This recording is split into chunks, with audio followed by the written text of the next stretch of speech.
soo leen bëggee abonné ci chaîne bu mag bii di Académie Minane dem leen YouTube bind Daaru Minane ngir nag nga abonné yomb na bësal cloche bi lépp yemb su boobaa dara nag dootu la rawati ci actualité ci communauté mouride ak chaîne bii di Daaru Minane.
ما شاء الله كيف قايلي امام يا خیلی سلام رسون هم رئیس جمهور محترم هم نماینده رهبری به شما سلام رسون waaw nee na mi ngi lay yeggale ak nuyoo bu baax moom maanaam moom kilifa ga waaw moom dafa baax ñu dafa baax mooy kilifa bu mag rek mooy xamina yi mi ngi lay yeggale ak nuyoo bu baax از اینکه امروز این وقت دادید بسیار ممنونم و بسیار برای من محترمه که بتونم هم از شما انرژی بگیرم هم دعای خیر هم برای ایران هم برای سنگال روابطمون ان شاء الله. nee na bisub tey bii ak li ngeen ko jox ci waxtu bii nee na mi ngi koy bëggee lool rawatina ak ñaan yi ngeen ko defal moom ak yi ngeen defal mboolem bi islam bi ngeen bëgg na ci lool itam.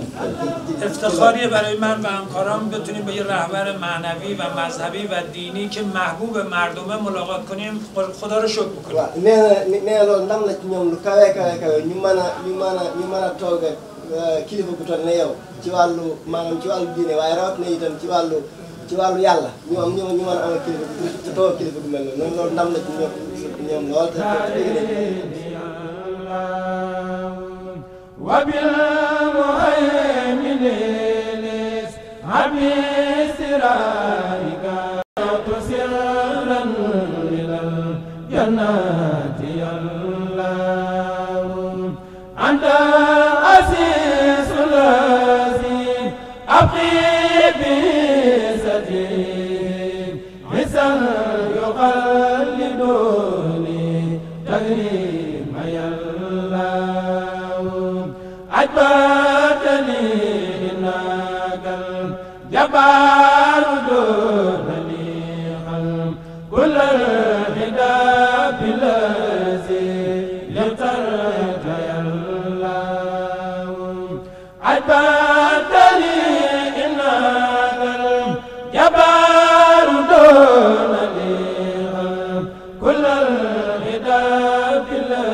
جنات الله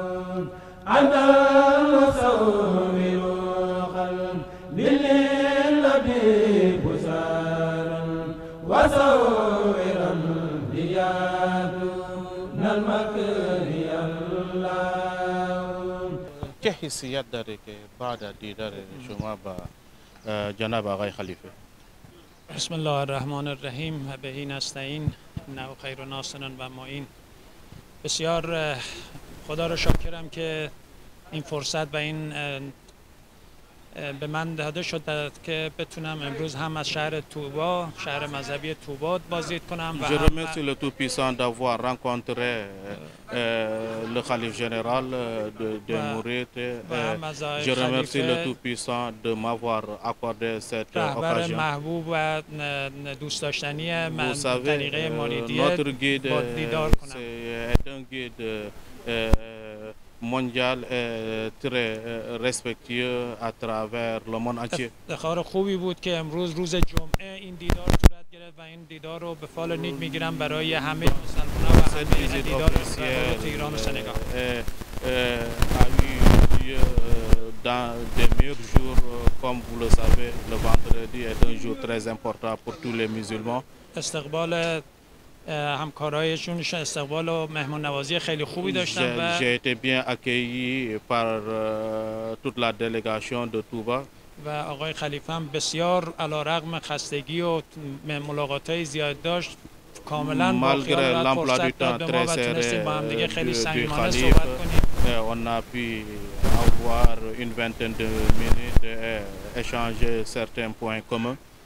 در مورد همکاری‌های بین شهر توبا و شهر قم و مشهد صحبت کردیم با هم دیگه. Les relations et coopérations entre les deux villes saintes de Touba et de Qom.